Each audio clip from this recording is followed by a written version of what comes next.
সন্দেহ আর বিশ্বাস, এই দুই আবেগ যাদের বিশেষত্ব আছে, কিন্তু এই দুইয়েরই স্থান একই, মন। বিশ্বাস আর সন্দেহ এই দুটোই কখনো আমাদের দুঃখের কারণ হয়ে দাঁড়ায়, বিশেষ করে তখন যখন আমরা কোনো ব্যক্তির চরিত্রের আকলন উচিতভাবে করতেই পারি না। আর তাছাড়া এই কাজটা সহজ নয়। আমরা কখনো কখনো কোনো অনুচিত ব্যক্তিকে উচিত বলে ভেবে বসি, তার উপর বিশ্বাস করে ফেলি, আর ফলস্বরূপ সেই ব্যক্তি আমাদের বিশ্বাস ভঙ্গ করে বসেন, আর আমাদের দুঃখের সম্মুখীন হতে হয়। ঠিক সেইভাবেই কখনো কখনো আমরা এমন কোনো ব্যক্তির উপর সন্দেহ করি যে হয়তো পূর্ণরূপে পূর্ণ নিষ্ঠা ভরে আমাদের মঙ্গল কামনাই করেছেন, এমন একজন ব্যক্তি যে সত্যি বিশ্বাসের পাত্র। আর যখন সেই ব্যক্তি এটা জানতে পারেন যে আমরা তাকে নিয়ে সন্দেহ করেছি, খুবই স্বাভাবিক তিনি দুঃখী হয়ে যান। এমন কোন ব্যক্তিকে দুঃখ দিলে আমাদের মনও দুঃখী হয়ে যায়। তখন আমরা এটা ভাবি যে এই সংসারে আমরা কার উপর আস্থা রাখব আর কাকেই বা সন্দেহ করব? এর উত্তর হলো সময়। এই সংসারে কোনো ব্যক্তির চরিত্র যাচাই করা সবথেকে কঠিন কাজ, সেটা সময় নিয়ে করুন। কোনো ব্যক্তিকে যদি আপনি বুঝতে চান, তাকে পরখ করে দেখতে চান, তাহলে তার সাথে যতটা সম্ভব সময় অতিবাহিত করুন। এই সময় আপনার সামনে সেই ব্যক্তির এমন কিছু দিক তুলে ধরবে যার কোনোভাবে আপনি দেখতে পাবেন না। তারপর কি, সময়ের সাথে আপনি জানতে পেরে যাবেন যে এই ব্যক্তির তার উপর বিশ্বাস করা উচিত নাকি অনুচিত। শুধু এভাবেই যাচাই করুন আর আমার সাথে ভালোবেসে বলুন, রাধা রাধা। এই সংসারে প্রত্যেকটি ব্যক্তির নিজস্ব বিশেষত্ব আছে, আর এই বিশেষত্ব কারোর কাছে শক্তির সমান, কারোর কাছে দুর্বলতা, তা সে মানুষই হোক বা পশু পাখি হোক না কেন। যেমন মাছ নিজের সমগ্র জীবন জলের মধ্যেই যাপন করতে পারে, কিন্তু সে বনের মধ্যে ছুটতে পারবে না। সেখানে সিংহকে বনের রাজা বলা হয়, কিন্তু সে তার আধিপত্য জলে স্থাপন করতে পারবে না। যদি সিংহ মাছকে এই প্রতিস্পর্ধা জানায় যে তুমি বনের মধ্যে এসে আমার সম্মুখীন হও, তাহলে সেটা অনুচিত হবে। সেটা মাছের দুর্বলতা নিয়ে উপহাস করার মতোই হবে। এবার সংসার এটা দেখে যিনি দুর্বল তার পরিস্থিতি দেখেও হাসবে, আর আপনার মূর্খামি দেখেও উপহাসই করবে। সেই জন্য নিজের জীবনে সব সময় যদি নিজের তুলনা করতে হয়, তাহলে সেই ব্যক্তির সাথে করুন যে বল, স্থান এবং ধন এই তিন দিকে আপনার সমতুল্য, কারণ সেক্ষেত্রে দুজনেই উচিত শিক্ষা লাভ করবেন। যদি এমন কোনো ব্যক্তি থাকেন যিনি আপনার থেকে শক্তিশালী, কিন্তু তিনি আপনাকে দুঃখ দেওয়ার চেষ্টা করছেন, তাহলে এটা জেনে রাখবেন যে মানুষ কিন্তু সেই গাছেই পাথর ছুঁড়ে মারে যার ফল অত্যন্ত সুমধুর হয়ে থাকে। আর যদি আপনি বেশি শক্তিশালী হন, তাহলে অহংকার করবেন না। এটা মনে রাখবেন, অনেক বড় বড় পাথরও জলে ডুবে গিয়ে নিজের অস্তিত্ব হারিয়ে ফেলেন। নিজের শক্তি সম্পর্কে সচেতন হন, সবাইকে ভালোবাসুন, সবাইকে সাহায্য করুন, আর আমার সাথে ভালোবেসে বলুন, রাধা রাধা। মানুষ জীবনে সব সময় চিন্তা করে, ভাবতে থাকে যে তার জীবনে কতই না সমস্যা।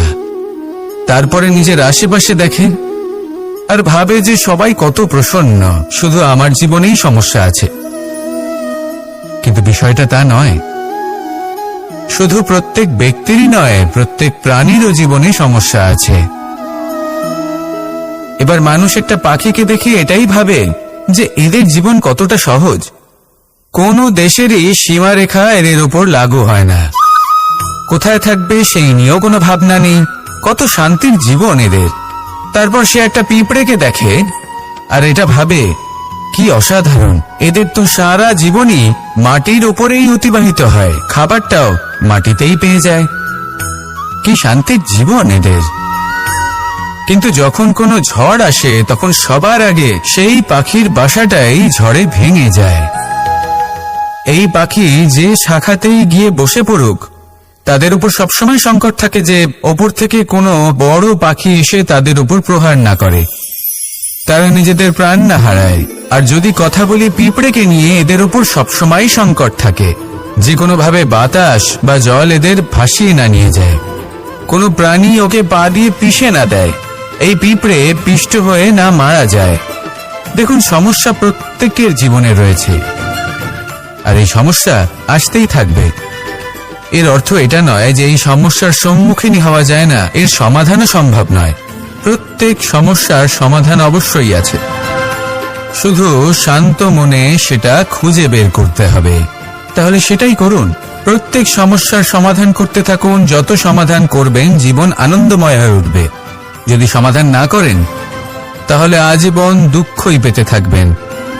আসুন আমার সাথে ভালোবেসে বলুন, রাধা রাধা। এই জীবনে আমরা কখনো না কখনো জয়ী হয়েছি, আবার কখনো পরাজয়েরও সম্মুখীন হয়েছি। কিন্তু একটা কথা বোঝা খুব প্রয়োজনীয়, যখন আমরা বিজয়ী হই তখন অবশ্যই উৎসব পালন করা উচিত, কিন্তু অহংকার করা উচিত নয়। সেখানে যখন আপনি পরাজিত হন তখন বিফল হওয়ার শোক পালন করবেন না, এই মনকে কুণ্ঠিত হতে দেবেন না। মনকে একাগ্রচিত্ত করুন, এই ইতিবাচক মনোভাব নিয়ে অগ্রসর হন। এই ইতিবাচক ভাবনা মনে জাগ্রত করার জন্য প্রথমে এটা বোঝা প্রয়োজনীয় যে ঈশ্বর ভেঙে যাওয়া বস্তুকেও সুন্দরভাবে ব্যবহার করে থাকেন। মেঘ যখন ভেঙে পড়ে তখন আমরা বর্ষাকে পাই, সেই বর্ষা যা এই ধরিত্রীকে শান্ত করে। পাথুরে জমি যখন সেটা ভগ্ন হয় তখন আমরা সমতল ধরিত্রী লাভ করি, ক্ষেত লাভ করি, যার থেকে আমরা সামগ্রী পেতে পারি। যখন একটি বীজ ভগ্ন হয় তখন তার থেকে চারা জন্ম নেয়, যেটা ভবিষ্যতে আমাদের সুস্বাদু ফল দান করে, ফুলও প্রদান করে। তাই জীবনে যদি কখনো আপনার মনে হয় যে আপনি ভেঙে পড়েছেন, তাহলে দুঃখী হওয়ার কোনো প্রয়োজন নেই। আপনাকে শুধু এটা বুঝে নিতে হবে যে ঈশ্বর শীঘ্রই আপনাকে খুব বিশেষ একটা কিছু প্রদান করতে চলেছেন। এই জীবনে ওঠা নামা, জয় পরাজয়, এই সবকিছু আসতে থাকবে, চলেও যাবে। এই সব কিছুর সম্মুখীন হয়ে অগ্রসর হন, কিন্তু মনে ইতিবাচক শক্তি নিয়ে। আসুন আমার সাথে ভালোবেসে বলুন, রাধা রাধা। অনেক সময় পথে চলতে গেলে ছোট ছোট কাকড় আমাদের পায়ের তলায় চাপা পড়ে যায়, কিন্তু তাও কখনো এদের অপমান করবেন না। এদের প্রারব্ধকে নিয়ে, এদের ভাগ্যকে নিয়ে, এদের আকারকে নিয়ে কখনো উপহাস করবেন না। ভাবুন, যদি কখনো ঝড় ওঠে আর এই ছোট্ট একটা কাকড় আপনার চোখে ঢুকে যায়, তাহলে কিন্তু সেটা আপনাকে অত্যন্ত কষ্ট দিতে পারে। এরকমই হয় আমাদের জীবনের প্রত্যেকটি ব্যক্তি। কখনো কাউকে অপমান করবেন না, সবসময় সবাইকে সম্মান করুন। যদি আপনি কাউকে অপমান করেন, যদি আপনি কাউকে ছোট অনুভব করান, হতে পারে সময় এলে পরে সেই ব্যক্তিও আপনার শত্রু হয়ে উঠবে, আপনাকে বিকট পরিস্থিতিতে ফেলতে পারে। সেই জন্য কারোর আকার দেখে তাকে সম্মান করবেন না। এই সংসারে সবাইকে সম্মান করুন, সবাইকে ভালোবাসুন, আর আসুন আমার সাথে ভালোবেসে বলুন, রাধা রাধা। এই সংসারে ভৌতিক বস্তুরও নিয়তি আছে। যারাই এই সংসারে আসে বা উৎপন্ন হয় তারা কিছুমাত্র সময় পর্যন্তই এখানে থাকতে পারে, আর তারপরে সেও লুপ্ত হয়ে যায়, অর্থাৎ সে নিজেও এই পঞ্চমহাভূতে সমাহিত হয়ে যায়। আমাদের সাথেও ঠিক এটাই হয়। সেই জন্যই ঈশ্বর দ্বারা প্রদত্ত এই উপহারের বিষয়ে ভাবুন, এই জীবনের বিষয়ে ভাবুন। ঠিক যেমন বিশ্বাস ভঙ্গ হলে কোনো ব্যক্তি আমাদের কাছে অপরিচিত হয়ে যান, ঠিক সেরকমই শেষ নিঃশ্বাস ত্যাগের পর এই শরীরও আমাদের কাছে পরই হয়ে যায়। তাই এই শরীর থাকাকালীন শ্রেষ্ঠভাবে একে সদ্ব্যবহার করুন, এই জীবনে শ্রেষ্ঠ কর্ম করুন। আর এই জীবনকে শ্রেষ্ঠভাবে যাপন করার জন্য কিছু কথা বোঝা প্রয়োজনীয়। যদি আপনি কারোর প্রশংসা করেন তাহলে পূর্ণ হৃদয় দিয়ে করুন। যদি আপনি হস্তক্ষেপ করে থাকেন তাহলে মস্তিষ্ক দ্বারা করুন। যদি আপনি সমীক্ষা করেন তাহলে বিবেক দ্বারা করুন। যদি আপনি ধন অর্জন করতে চান তাহলে নীতি অনুসারে চলুন। যদি জীবনযাপন করতে চান তাহলে রীতি মেনে করুন। আর যদি ঈশ্বরের ভজন করতে চান তাহলে ভক্তিভাব নিয়ে করুন। শুধু এই কথা মনে রাখবেন যে আপনার এই জীবন কিন্তু অনিশ্চিত কাল পর্যন্তই আছে। কতক্ষণ আছে সেটা কেউ জানে না। তাই কিছু মুহূর্ত যেটা যাপন করতে আমরা এখানে এসেছি সেখানে ক্রোধ, অহংকার, ঈর্ষা এইসব আবেগের কি গুরুত্ব বলুন তো? এগুলো ত্যাগ করুন। মানুষকে ক্ষমা করতে শিখুন। আস্তে আস্তে বিশ্বাস করতে শিখুন। এই সংসারে নিঃস্বার্থভাবে প্রেম করতে শিখুন আর সবার মধ্যে আনন্দ বিতরণ করুন। তাই এই সব গুণ যদি আপনি আত্মসাৎ করতে পারেন তাহলে আপনার জীবনে শুধু আনন্দ এবং আনন্দই বিরাজমান হবে। আসুন আমার সাথে ভালোবেসে বলুন, রাধা রাধা। জল জলই পৃথিবীতে বেঁচে থাকার জন্য আবশ্যক তো বটেই, কিন্তু এই জল আমাদের একটা অত্যন্ত গুরুত্বপূর্ণ শিক্ষা প্রদান করে। কখনো এই জলকে দেখেছেন? যে পরিস্থিতিতেই এই জল প্রবাহিত হোক না কেন, এর উপর যা কিছুই প্রভাব থাকুক না কেন, এর পথে যতই বাধা আসুক না কেন, তার মধ্যে থেকে ও নিজের পথ ঠিক বের করে নেয়, কিন্তু নিজের প্রবাহ থামতে দেয় না, ক্রমাগত অগ্রসর হতে থাকে। সেরকমই একটা শিক্ষা যেটা আমরা জল থেকে পেয়ে থাকি তা হলো এটা, আমরা যখন জলের দিকে তাকাই তখন আমরা নিজের প্রতিবিম্ব দেখি, স্পষ্টভাবে দেখতে পাই। কিন্তু তখনই দেখতে পাই যখন এই জল শান্ত থাকে, স্থির থাকে।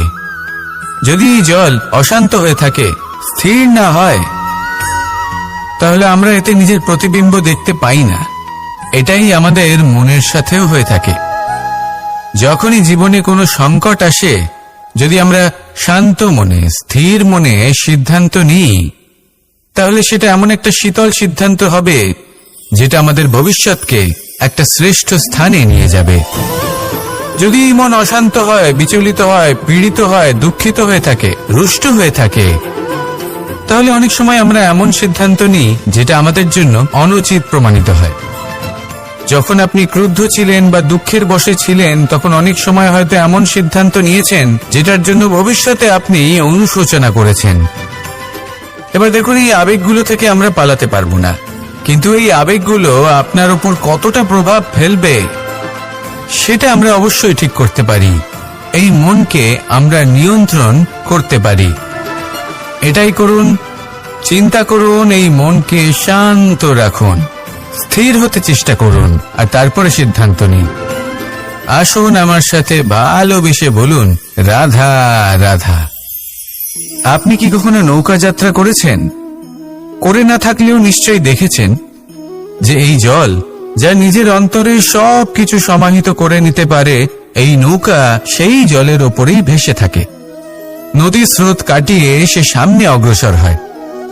কিন্তু যদি এই নৌকায় কোনো ছিদ্র হয়, তাহলে কিন্তু সেই নৌকা ডুবে যাবে। আর এতে কোনো তফাৎ হবে না যে সেই ছিদ্র ছোট নাকি বড়, নৌকা ডুবে যাবে। এই ছিদ্র হলো আমাদের জীবনে আমাদের অপগুণ, আমাদের দোষ, আমাদের বিকার। কখনো এটা ভাববেন না যে এই দোষ খুবই ছোট, হইতে কিছুই যাবে আসবে না। না, সেই ছোট দোষ, সেই ছোট বিকার যদি সেটাকে শুধরে না নেন, তাহলে সেটা আপনাকে আপনার পতনের দিকে নিয়ে যাবে। শেষ পর্যন্ত এটা আপনার উপর নির্ভরশীল যে আপনি কি চান। আপনার জীবনের এই নৌকা এভাবেই ডুবে যেতে দেখবেন, নাকি নিজেকে শুধরে নিয়ে সেই নৌকার সেই ছিদ্রটাকে ভরিয়ে তুলতে চাইবেন? নির্বাচন আপনার। আসুন আমার সাথে ভালোবেসে বলুন, রাধা রাধা। আমরা সবাই পাথর দেখেছি, পর্বতও দেখেছি, শুকনো পাতাও দেখেছি, শ্যামল বনানীও দেখেছি। কখনো ভেবেছেন পাথরের অস্তিত্ব কিন্তু ততক্ষণ পর্যন্ত যতক্ষণ সে পর্বতের গায়ে আটকে থাকে। যখন সেই পর্বত থেকে সেই পাথর ভিন্ন হয়ে যায় ও নিজের অস্তিত্ব হারিয়ে ফেলে।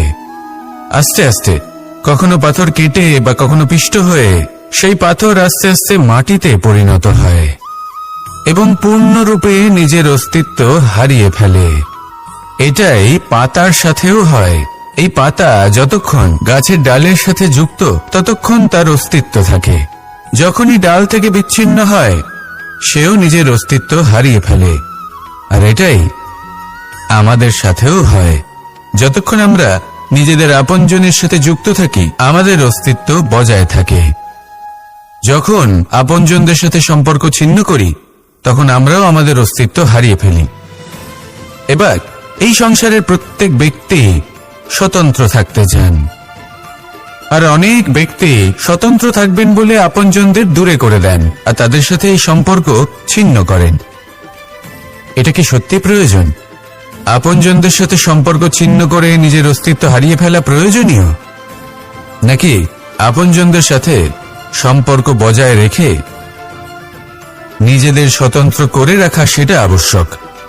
নির্বাচন আপনারই। আসুন আমার সাথে ভালোবেসে বলুন, রাধা রাধা। আমরা প্রত্যেকেই অবশ্যই এমন সময় দেখেছি যখন অনেকগুলো সমস্যা একসাথে আমাদের জীবনে এসে পড়ে। সমস্যা আমাদের প্রত্যেকের জীবনেই থাকে। আমরা তার সমাধান খুঁজতে চেষ্টা করি, কখনো সমাধান খুঁজে পাই, আবার কখনো যতই চেষ্টা করি না কেন কোনো সমাধান খুঁজেই পাই না। আর যখন এটা হয় তখন মানুষ অত্যন্ত বিচলিত হয়ে পড়েন। নিজের আত্মীয় স্বজন, নিজের বন্ধু বা সংসার, এদের ওপরে এই দোষ চাপিয়ে দেন যে এদের জন্যই এই সমস্যা এসেছে।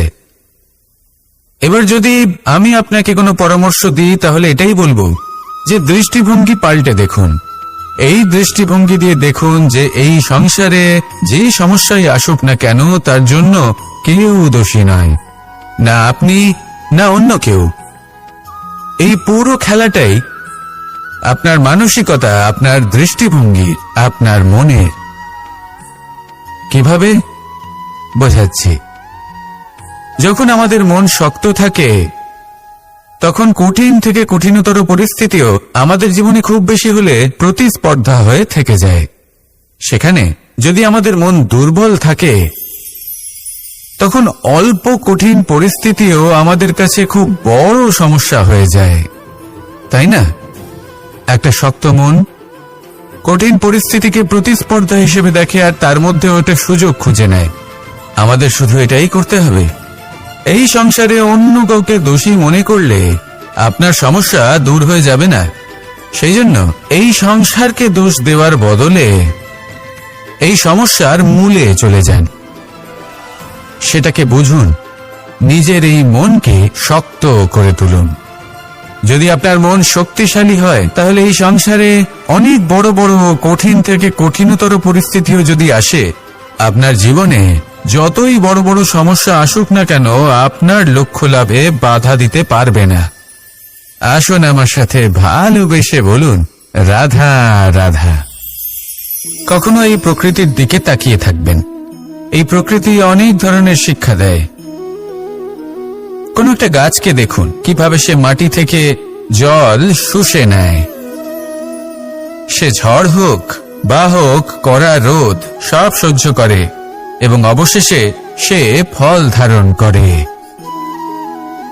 আর সেই ফল উৎপন্ন করার পরে সে ফল কিন্তু সে নিজে গ্রহণ করে না, এই সংসারকে প্রদান করে, যাতে পশু পাখি মানুষ তারা এই ফল গ্রহণ করে শক্তিশালী হয়ে উঠতে পারে, সুস্থ থাকতে পারে।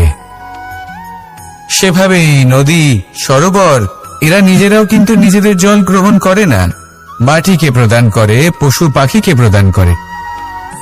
সূর্য নিজেও নিজের জন্য প্রজ্বলিত হয় না, সে প্রকাশ ছড়িয়ে দিতে চায় আমাদের সবার কাছে, সে আলো পৌঁছে দিতে চায়। এই প্রত্যেকের কর্মে পরমার্থ নিহিত আছে, আর সেই জন্যই এদের সকলকে পুজো করা হয়। তাই মনে রাখবেন, আপনার কাছে জীবন যাপনের অতিরিক্ত যা কিছুই আছে তা পরমার্থের জন্য। তাহলে তার সদ্ব্যবহার করুন, আর আমার সাথে ভালোবেসে বলুন, রাধা রাধা। পরিবর্তন, এটা হলো সৃষ্টির অমূল্য নিয়ম। এই সংসারে সবকিছু সময়ান্তরে পরিবর্তিত হয়, এই সময়ও পরিবর্তিত হয়।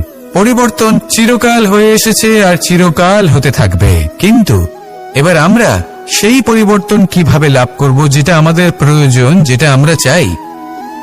আমরা জীবনে বিকাশ চাই। এই বিকাশ কিভাবে লাভ করতে পারি? এই প্রকৃতি কিন্তু আমাদের অত্যন্ত উত্তম উদাহরণ দিয়ে বুঝিয়েছে। একটি বিন্দুর উদাহরণ দিয়েছে, যা ভবিষ্যতে একটা বিশাল নদীর আকার ধারণ করে। এটা কিভাবে হয়? মেঘ থেকে একটি বিন্দু ঝরে পড়ে সেই পর্বতের ওপর যেখানে হিম আছে। সেই হিমের সংস্পর্শে আসা মাত্র সেই বিন্দুর সাথে আরো বেশ কিছু বিন্দু যুক্ত হয়। তারপর তারা অগ্রসর হয়, আরো কিছু বিন্দু যুক্ত হয়, আস্তে আস্তে একটা ক্ষীণ ধারার রূপ ধারণ করে। এবং সেটাই ভবিষ্যতে আরো এগোতে থাকে। অনেকটা যাওয়ার পর যখন অনেক সংখ্যক বিন্দু একসাথে যুক্ত হয়, তখন সেটা বিশাল নদীর আকার ধারণ করে। এবার আমরা মানুষ বলে আমাদের সাথে এই নিয়মের অন্যথা হয় তা নয়। আমরাও এই প্রকৃতির অংশ। আমাদের ক্ষেত্রেও একই নিয়ম প্রযোজ্য।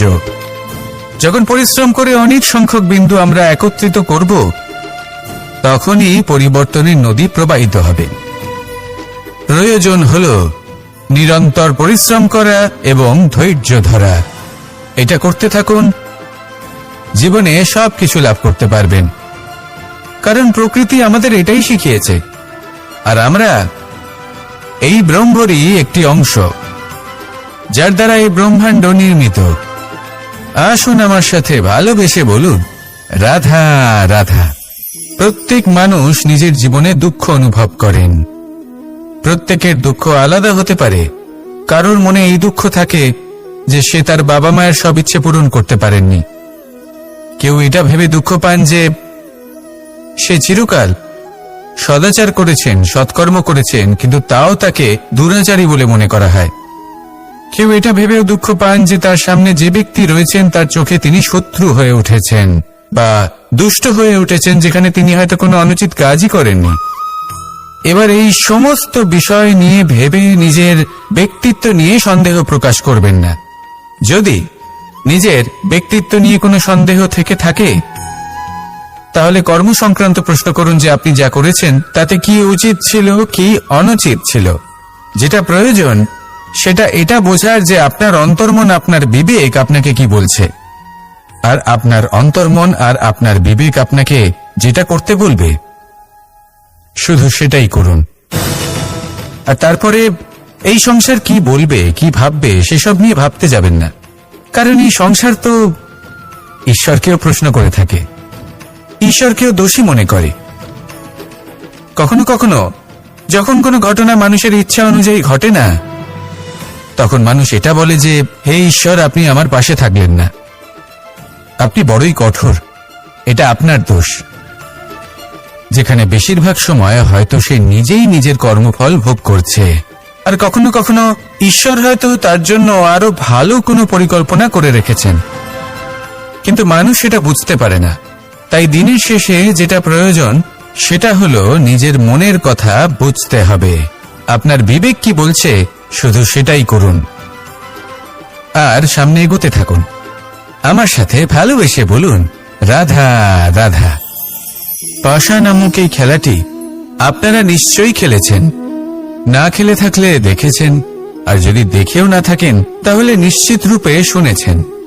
মহাভারতের এই মহাযুদ্ধ কোথাও না কোথাও এই পাশা নামক খেলার কারণে হয়েছিল। পাশার এই বিচিত্র খেলা, দান, এইসবের কারণে কেউ নিজের মাথায় রাজ মুকুট পরিধান করেছিলেন, আবার সেখানে পরাজিত হওয়ার জন্য কাউকে বনবাস ভোগ করতে হয়েছিল। কিন্তু এই খেলা সমাপ্ত হওয়ার পরে সমস্ত ঘটি আর এই পাশার ছক একই পুটলিতে স্থান পেল।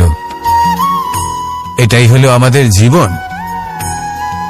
এই সংসারে আমরা জয় পরাজয়ের বিষয়ে এতটাই ভাবি, এত চিন্তা করি যে এই জীবনের খেলার আনন্দটাই উপভোগ করতে পারি না। আর অবশেষে কি হয়? কেউ জয়ী হন, কেউ পরাজিত হন, কিন্তু দুজনেই একই স্থানে পৌঁছে যান। প্রত্যেক ব্যক্তি মৃত্যুর পরে একটি নির্দিষ্ট স্থানেই পৌঁছতে বাধ্য, কিন্তু ততক্ষণ এই জীবন, এই খেলা, তার আনন্দ উপভোগ করুন। এই সংসারে সেই ব্যক্তি শ্রেষ্ঠ স্থানে পৌঁছতে পেরেছেন যিনি এই সংসারকে প্রকাশ প্রদান করেছেন, যিনি কখনো জয় পরাজয় এ বিষয়ে ভাবেননি, শুধু এই জীবনের খেলার আনন্দ উপভোগ করেছেন। এটাই আপনিও করুন আর আমার সাথে ভালোবেসে বলুন, রাধা রাধা। আমরা সকলে সামাজিক জীব। মানুষের সাথে দেখা সাক্ষাৎ করা এটা চিরকালই চলতে থাকে। আমরা কখনো কাউকে উপহার দিই, আবার কখনো কেউ আমাদের উপহার দেয়। কখনো কি এমন হয়েছে যে আপনি কাউকে একটা উপহার দিয়েছেন, কিছু সময় পরে বা কিছু মাস পরে সেই উপহারই ঘুরে ফিরে আপনার কাছেই এসেছে, অর্থাৎ সেই বস্তুটাই আপনার কাছে আবার ফিরে এলো? এরকম হয়।